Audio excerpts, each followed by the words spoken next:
We Santo Man Kolnyang Mike Cholgrangawan Yuping Yarul Pandiri Shet Maniel Anaketon Niel Zillo Wanatonadol.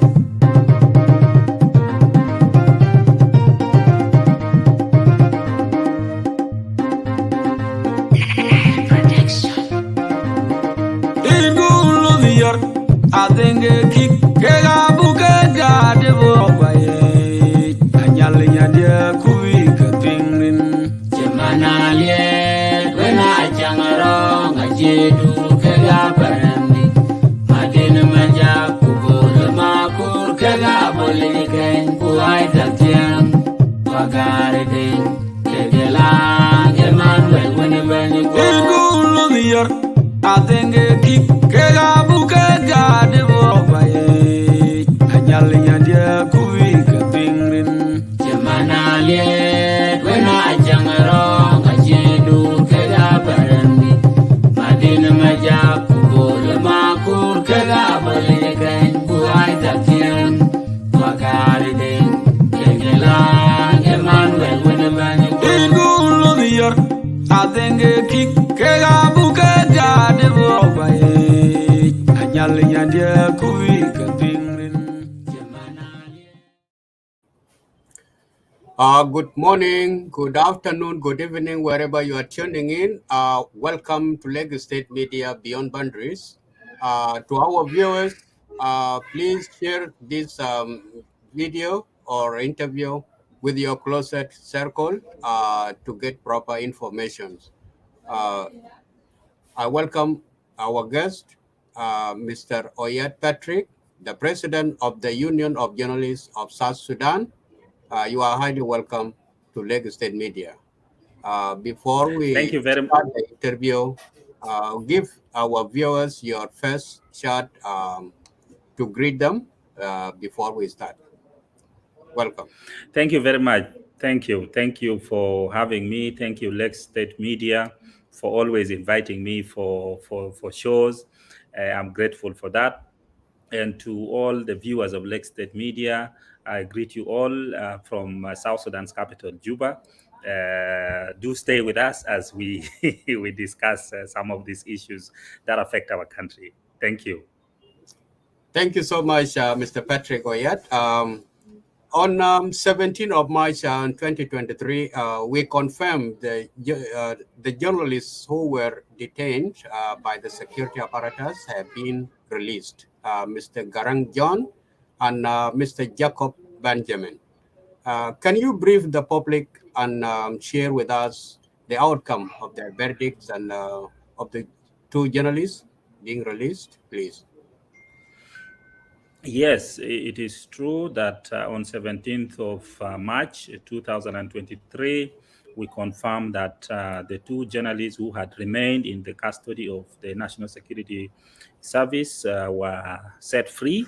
They were actually set free on 16th of March 2023, but it was late when they were set free. It was between 7 and 8 p.m. That means it was evening. And you know, by 7 p.m., it's already a bit late in Juba. It's dark. So this was the time that they were set free. They are now with their families. They are physically, they are okay.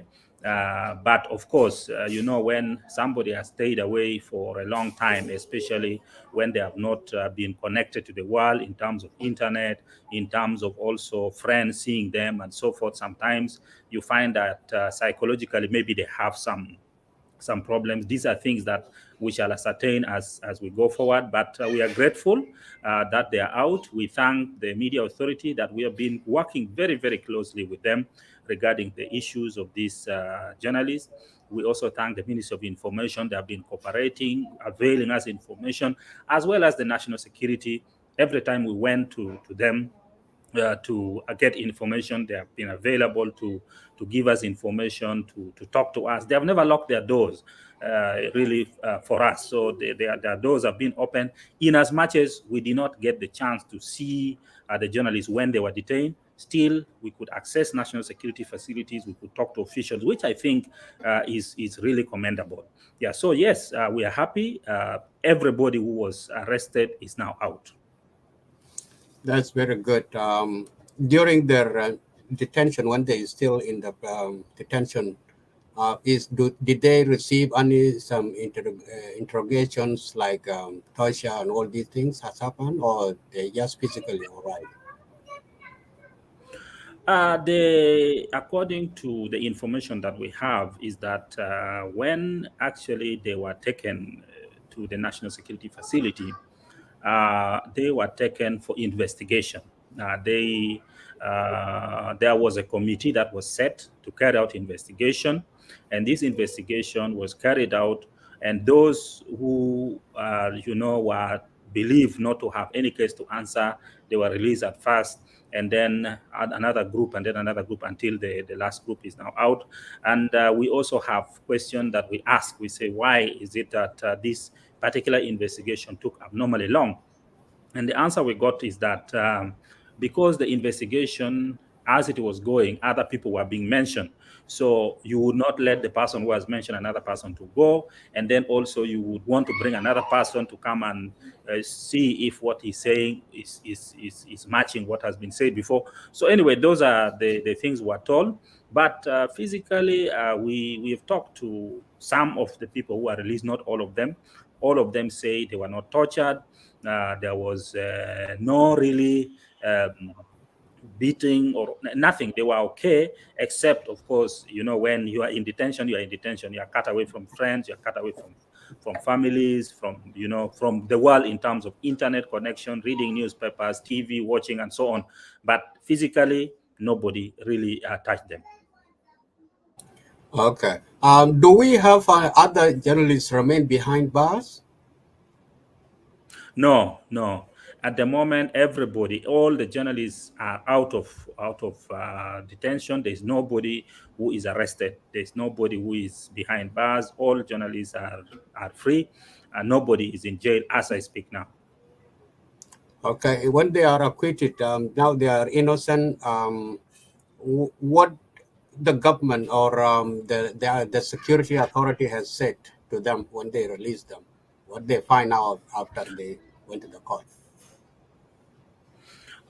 We spoke to, as I told you, some of them, and what we got is that they have been told the problem has been resolved in a way. They are no longer suspects. They are free to go about their work. If they want to talk to anybody, they can talk. There's no problem. So basically, this has come to an end. There is now no issue.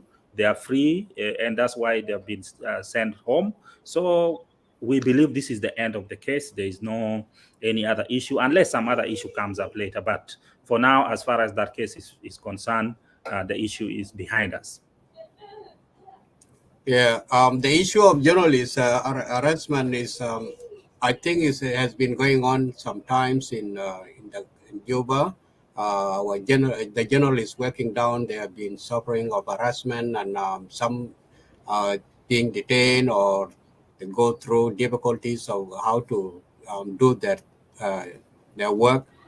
So as this incident has happened, I don't know the risk of the journalists, how they can be cooperating and do their job freely, free speech, and do what they're supposed to do.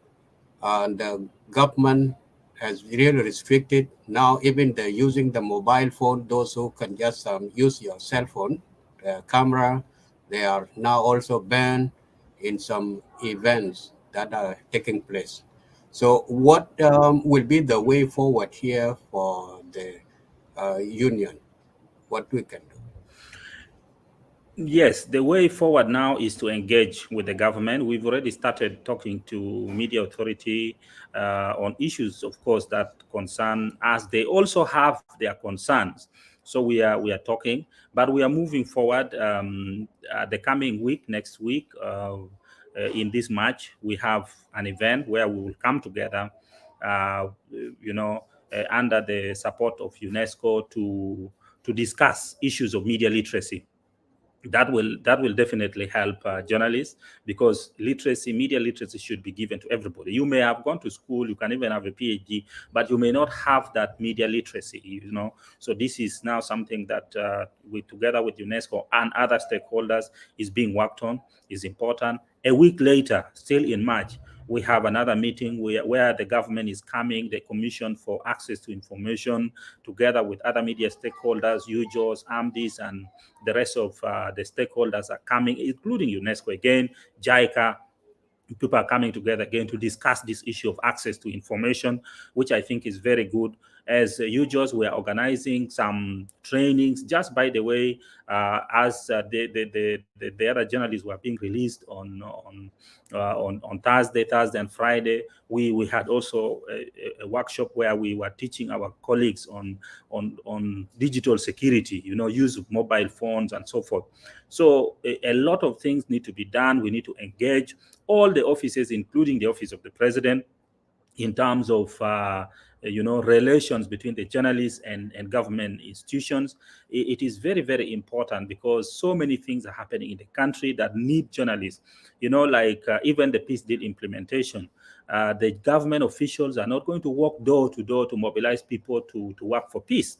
People need to use the media, and you cannot have bad relations with the media. Not only that, every government, when they have a policy, they want to sell this policy to the public. They want the public to accept the policy. They have to use the media to talk to the public, and the public also will respond to those policies through the media. You cannot move door to door all over the country to talk to people and get the opinions you can get through the media. So we are telling government that the media is important. Is not a group that you can fight with. Is a group that you should partner with, and so that things can work well for everybody. Look, like we always say, a government can come to power through election. They can come to power through a peace agreement like this one. That is the legal mandate that is given to you. But you have the social mandate, which is the people should accept you. If you're a government and your people have not accepted you, you can imagine the kind of problems you will have. You cannot implement policies, you fear your own people, and so forth. So you need that social mandate from the people. This social mandate, you can use the media to really get the social mandate from the people, so that people support you. So it is good for everybody, so that people understand. Because look, even if you are bringing a good thing to people, if you have not explained, even if you are going to dig a borehole to get water for people where there is no water in Capoeira or wherever, if you have not explained why you are coming to do this, people will reject it. It is as simple as that. So you need media as a partner. So we look at the government as partners. We look at institutions as partners. There is no need to have this conflict, to have this problem, pulling of ropes here and there. Any issue that comes, we can always sit, we can always resolve. This is what we want to go out now and really, really talk to the government officials. Thank you so much, Patrick. Another question is, among these journalists who were detained, is there any evidence or anyone find out involved on the video of the president that led to their detention? It is a difficult question to ask, because to answer, because the committee that was formed to carry out the investigation have not come out public to say, okay, we carried out the investigation and we found that among these people there was nobody that has been involved in leaking of this video. But the fact that these people have been set free, we can only assume that nobody has been found to have leaked the video. So another issue that we will go forward this year, especially pushing for a lot, is the issue of professionalism. That even as we cry as journalists for space, to be given free, safe space to do our work, we should be professionals. We should do our work in a professional manner. Things that should not go out, things that are concerning privacy, private issues, we should keep them aside. Things that should go to the public, we should put it aside. Things that do harm to people, we should evaluate. So we are going to also go out and push for issue of professionalism. So another thing that also is coming, because many things are coming in the country. One of the things that is coming is the issue of accreditation, that every journalist should get an ID that can identify themselves. So I think we support that. It is from the government, it is from the media authority, that everybody should have an ID from the authority, which is okay because it can identify somebody so that we avoid some problems. So yeah, we are going to go out also for promoting professionalism.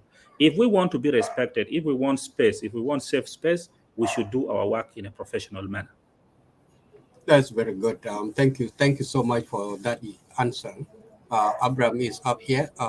Do we have any questions in the clubhouse, Abraham? Actually, before, no, not yet. But Honorable Patrick, is really let us talk focus on professionalism about the journalists, because I see in South Sudanese media, journalists, they misuse the social media, which is the bigger media now. People nowadays using Facebook. Anything that they can see, they just take the picture or a video clip and then post it right away in the Facebook, and they don't know what would be the consequences afterward. So, what are the challenges your office facing with this? Because there are professional journalists, and there are people who are using Facebook. Any citizen can use the Facebook and pretend. Because I see a lot of people are using the live Facebook in South Sudan. They cover anything, like from president to sexual event or anything. For example, when the Pope came, so there was a lot of government put a lot of restriction on anybody can go and take a video when the Pope is in the country. So what is your office and the government of South Sudan to do so that they can, what happened will not happen again, and how you guys can work to prove the professionalism of the journalists that in South Sudan? So what would be the outcome, or what way you guys will be doing to make sure that the South Sudan journalists can make sure that there are boundaries, there are a line that the journalists can not cross? And this is where I see the government is put a lot of pressure on South Sudan journalists, that they don't allow them to do anything. If the president do something, they will not allow most of the people in.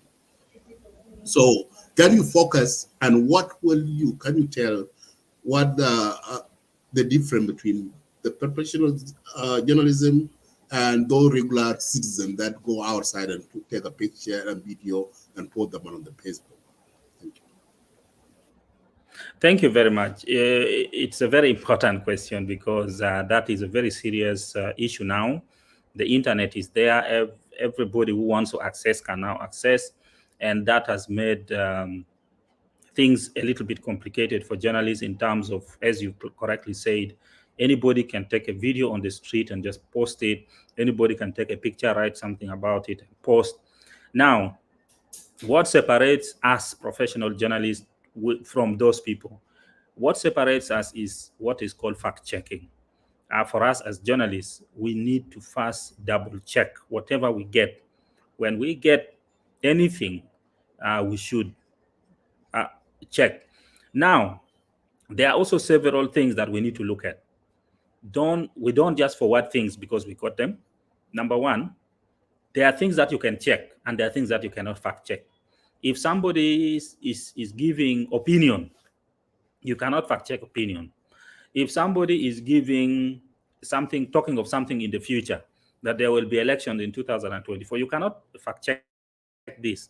But if somebody is talking of the past, if somebody got a picture and says that this picture was taken in Rumbek, then you can actually fact check, because this is something that somebody is claiming already happened. So you can check. If somebody is saying 10 people were killed in a certain place, let's say in Kwajok or where, you can fact check because somebody is claiming that this thing happened. You can always fact check. So as journalists, before we proceed, we need to fact check. We need to get accurate information. We need to talk to authorities. Also, we need to balance the stories. We need to get the other side of the story. So these are the things that separate us from the rest of the citizen, what they call the citizen journalist. Now, what are we going to do? We have already started on 17th and 16th. We started already training. This training involves, first of all, understanding the digital space. What is this internet that we use? What are those tools that we use on internet? And are they important? Yes. Are they having some disadvantages? Yes. And then we come to things like even fact checking. We come to things like the laws that are surrounding this work of the or over the internet. For example, now South Sudan has cyber crimes and computer misuse provisional act, which has been signed by the president. It is already operational. There's even a court set to deal with issues of cybercrime and computer misuse. So as journalists, we need to understand these laws, that there are laws. And what are those things that if we do, it can really put us in problems. So we've already started this training. This year, we have designed to have 3 of them. Some will go to states. And then next year, we've designed 1. This also depends, of course, the number can go up depending on where we will get support. So this is something we are already doing to ensure that people understand how to operate over the internet, whether using your computer or your phone, how you should operate so that you are distinguished from everybody else who is doing maybe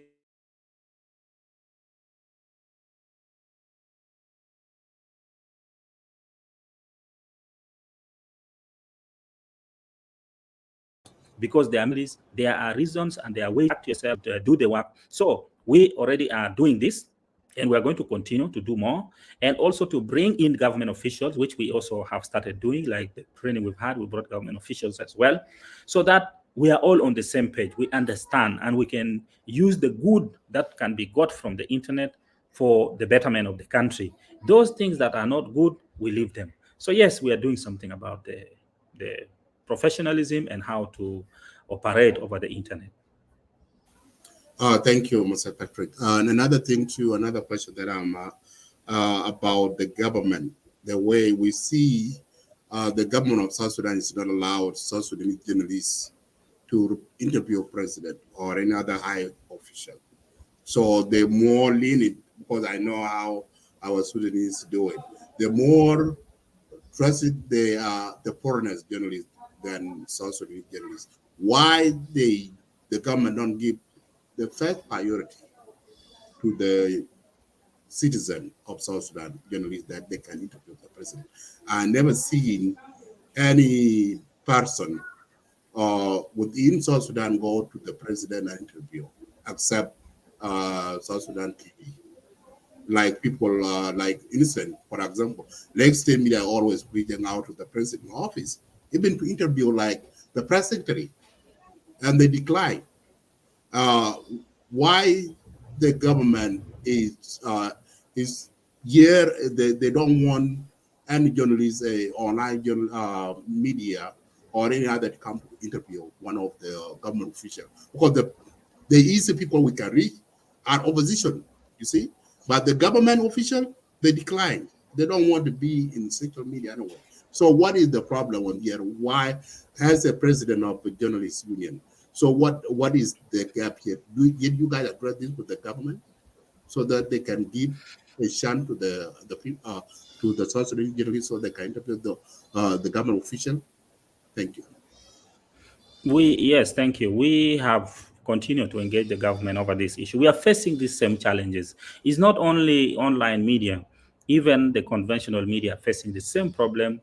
It is difficult to get interviews from government officials, except when you go maybe for council of ministers, or when there is a function, there is an occasion somewhere, you go, and then if you have a question quickly during maybe a press briefing, or you grab a minister, you convince, and then you have a short interview. But if you follow the formal process of, like, you want an interview, you send a letter, you say, I would like to have interview, it takes sometimes unnecessarily long that you cannot even use the interview anymore, or sometimes they don't even give you the time.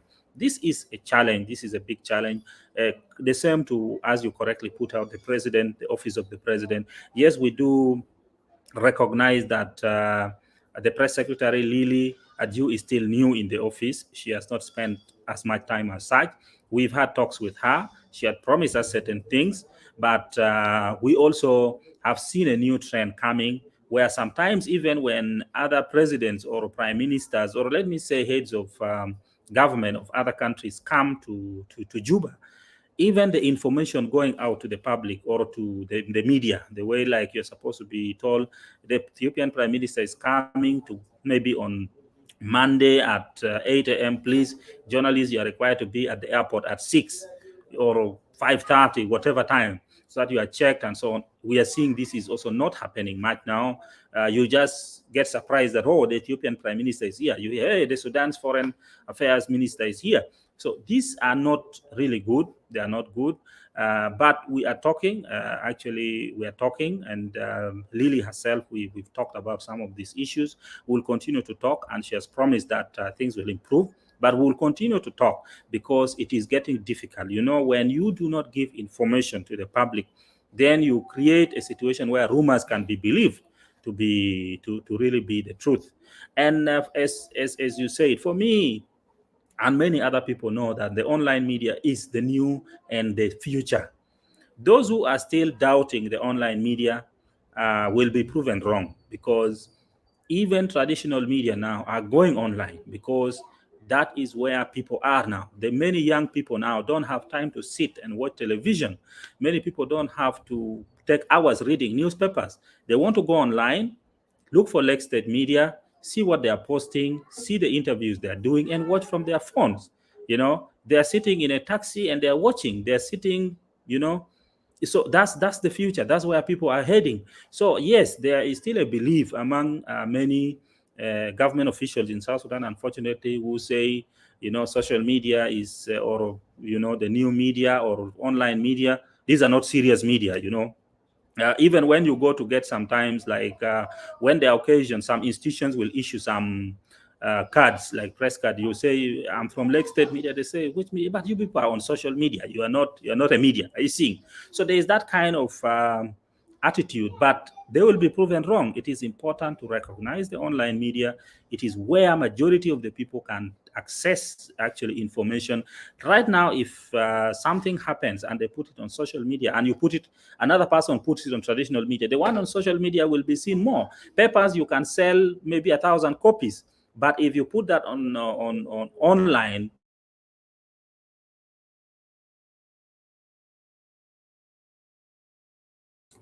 network of Juba. you can.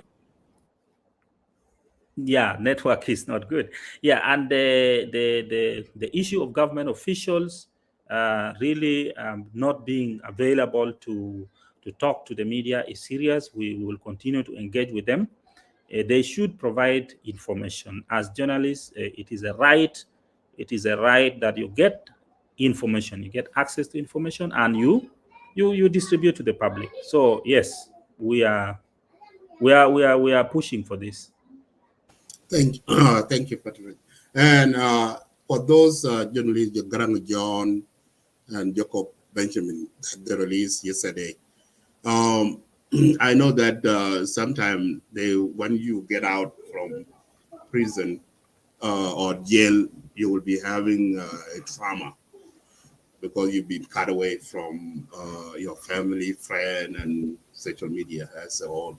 So I don't know if they are employees of South Sudan TV. Are they will go back to their jobs, or do South Sudan TV say that, oh, now we will fire you, you will not be having a job no longer?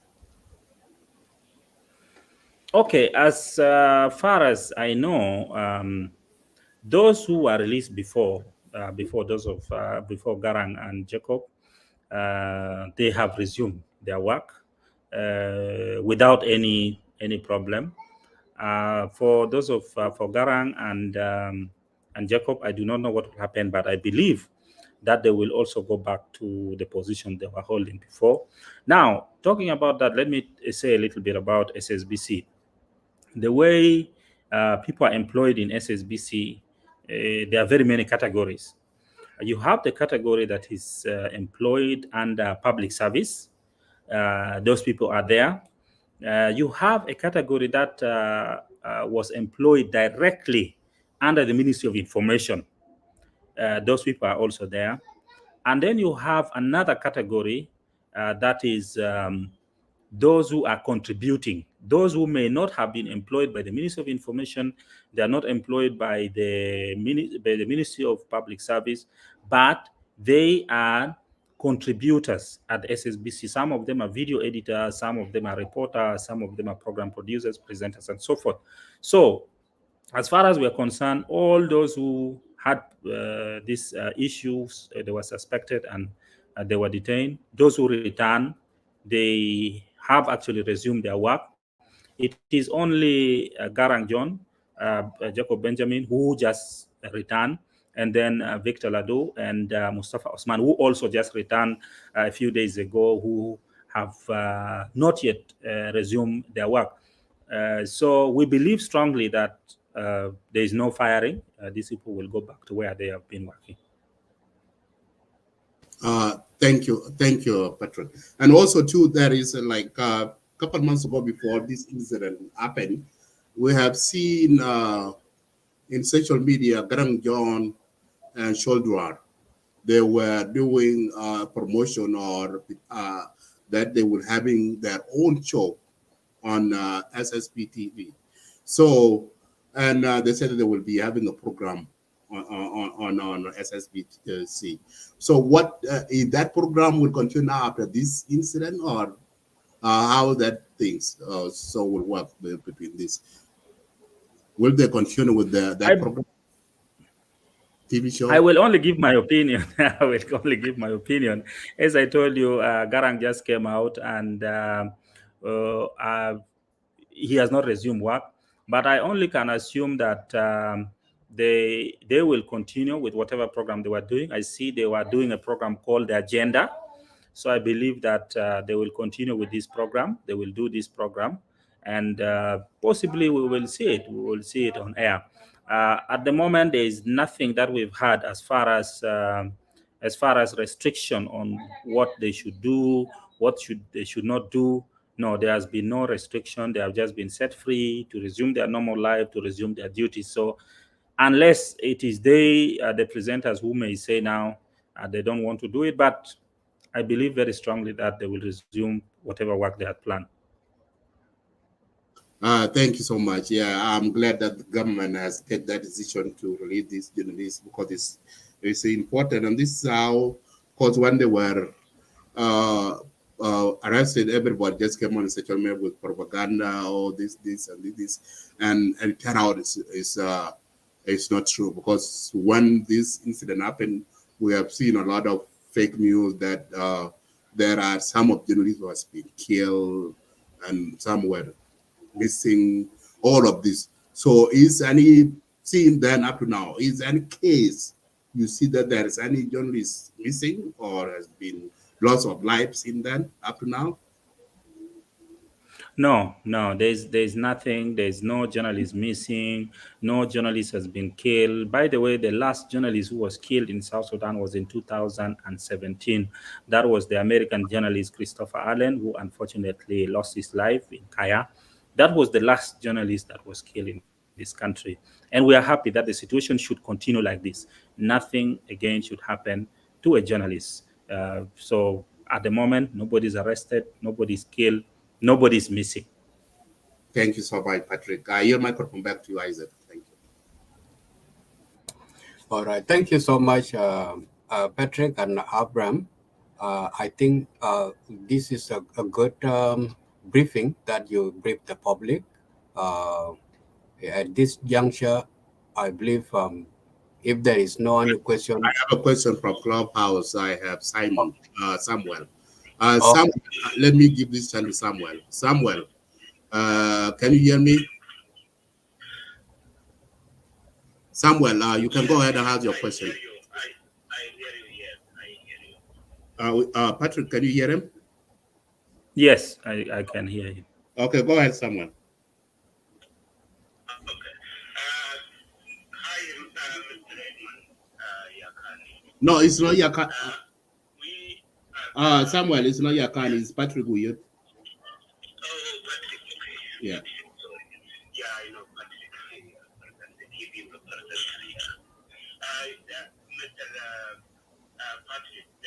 we appreciate your our service as the people in South Sudan, including our brother in Maniakani. We appreciate you, all of you. But I have a question that it might be difficult for you, but as a journalist in the country, the journalists are the one who reflect the public opinion to the government, whether the public is not happy or they are happy. Are the service of the journalist. My question here is toward the government, toward the government function in the country. It is here. Everyone knows that all the countries in the world, including South Sudan, were formed as a result of a social contract where the people delegated their responsibilities to the second person who is government to serve them and to protect them and to protect their property. The question here, does our government know that their responsibility is delegated by public to them? And if they know that the authority that they have now, why they don't do their job that was delegated to them? They allowing the public that, even telling them they have to protect themselves by themselves. They are not providing services, but they are taking care of themselves without public. We have our brothers, relatives in the country who are working in the government, but they don't receive the salary. How would they live?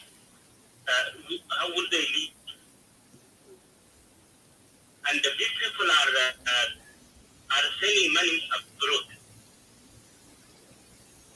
I have a lot of questions, but I don't want to confuse you. Can you answer too? Do the government know that the authority that they have now is the people authority have been delegated to them? And if they know why they don't protect the public and provide a service, it's a true question. Thank you, Brother Patrick. Okay, thank you, Brother Samuel. I know those two questions are political questions, which is, and Patrick is a president of journalists, which is not like a political figure, but he's a journalist. So, but I will yield microphone back to him if he can answer best he can. But so that's how I want to let you know, Samuel, because Oyet Patrick is not one of political figure in government. He's a journalist. He's a president of journalists. So go ahead, Oyet Patrick. Yeah, thank you. It's a political question, as you say, but let me attempt to answer it this way. Yes, the government officials know that it is only a delegated power given to them. They are delegated to work for the public. But there is also a tricky situation, because if you look at the current arrangement of the government, you find that this is a government formed by a peace agreement. Now, the fact that the government is formed by a peace agreement It means each political party selected members either to go to the assembly, either to become ministers, either to go to commissions and various government institutions. So these people who are selected by their political parties, they are not loyal to the people. They are not loyal to the people. They are loyal to their political party. As simple as that. If I am today chosen to be a member of parliament by a political party, not the people in my village, definitely I'll be loyal to the political party. It's the political party that gave me the position. It is not the people that gave me position. I am not even sure if I am to go to contest for election, whether or not I will be elected. So that is the situation we find ourselves in now. What is it going forward? That's why elections are scheduled for 2024 for now. So in case now people go for elections and people are elected, you will see loyalty shifting, because now when you hear your people who have elected you in your constituency saying, hey, our member of parliament, you are not doing what you promised us, then you will be alert, because you know there is going to be next election and maybe you will not be voted in. So the situation we are in now is a transitional situation, and the loyalty of the politicians is not to a larger extent with the population, but with their political parties to maintain the positions they have, whether in the state assemblies, in the state government as ministers, governors, or at the national level. So that is precisely how I can answer that. But of course, it is a responsibility of each and every government to protect its citizens, to protect their interests, protect their property. Yes, thank you. Thank you, Patrick. Is that satisfied you, Samuel? So if no more question for you, so I will give microphone back to Isaac. Isaac, go ahead. Yeah, thank you so much, Abram. Thank you. Yes, I know that it was not the question. He is not a politician, but journalists are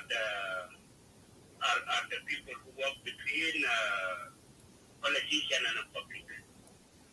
They say there reflects the people opinion. That is why I asked him, in case if they have a way. I know the situation in South Sudan is difficult. The journalists cannot be free and express whatever the public is saying. But if they have a way that reflects our opinion that we are not satisfied with their service, because the politician or the government cannot work for themselves. They are there to work for the people. If they are not working according to the social contract, if the government is not working, providing service to the people, protecting the people right us, social. The people right is to protect. And this is protect. I'm protecting, it's my right, and I wish that President Kiir should listen to it. I'm not happy the way he is running the country. Thank you. Thank you, Samuel. That's a good.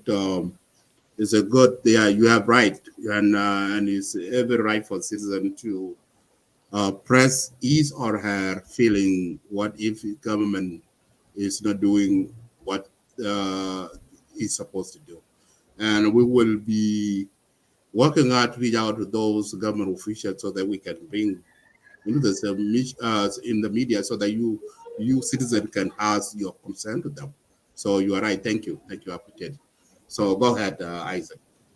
Yeah, thank you, Samuel, and thank you, Abram. At this juncture, Patrick, we really appreciating your time to come and brief the public. And we are also happy as a media house. The releasing of our brothers is one of the great things that we are really very happy with that. So at this stage, you can just give us your last remarks, last shot to the public and the interview will end from there. Further. Thank you so much. Thank you to all of you for always hosting me and bringing out issues that affect our country and issues that affect journalists. We, as journalists in South Sudan, we face a lot of challenges, but we are not here to give up. We are here to, to do the right thing. I want to end by telling a small story. And this story happened is a literature from Greece where, it is said that it is done by Oedipus Rex. He said, at one time, there was a king, and the king presided over Greece when the land was barren. The land could not produce anything. The land could not produce anything. And the king was asking people that, you people, tell me, what is the problem? Why is God punishing us? Why is our land not productive? And everybody was not telling the king what the problem was. Everybody said, no, I don't know. I don't know. I don't know. Until one blind priest is the one who told the king, said, King, our land is being punished because of you. Long time ago, your father, who was a king, was told that if he produced a son, the son would kill him. So when you were produced, your father took you far away and took you to another land. You grew up there. When you grew up there, you became an adult. You came here fighting. You killed your own father.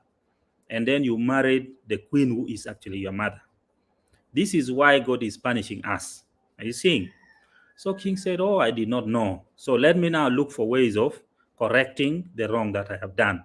So I want to say that for us media, we are like the blind man who told the king that the problem is you.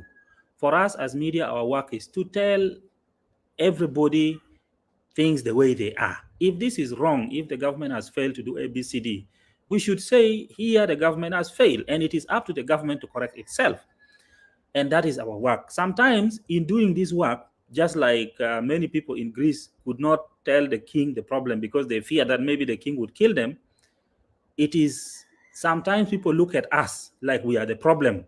We are saying the truth and we have become a problem. But it is our work for people to correct themselves, for the country to move in the right direction. So I would like to urge our government officials to look at the media as partners, not as people who are creating problems. We are exposing issues that are there for actions to be taken, for corrections to be made. That is what I would like to end with. Thank you very much.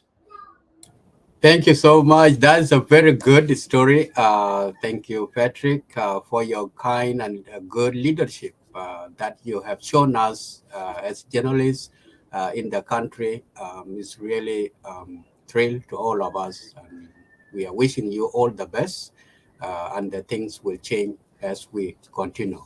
And to all our viewers, thank you so much for tuning in and sharing the video. We thank you. We will catch up again. May God bless Republic of South Sudan.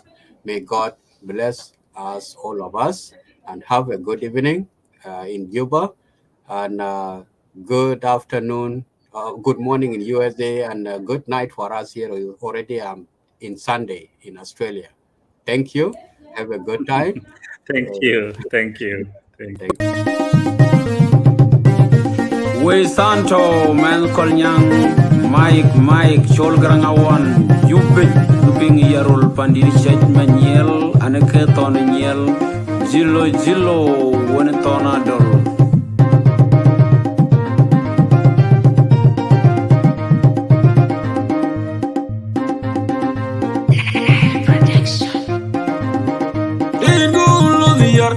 I think kick Kegabuka de Anyalinya dia kuika tingrin Jemanalie when I jangarong a jedu Kegabarandi Madina Maja Kubul Makur Kegabulikan Kuai Datian Wagaridin Kegela Emmanuel when you go to your I think kick Kegabuka de Anyalinya dia kuika tingrin Jemanalie when I jangarong a jedu Kegabarandi Madina Maja Kubul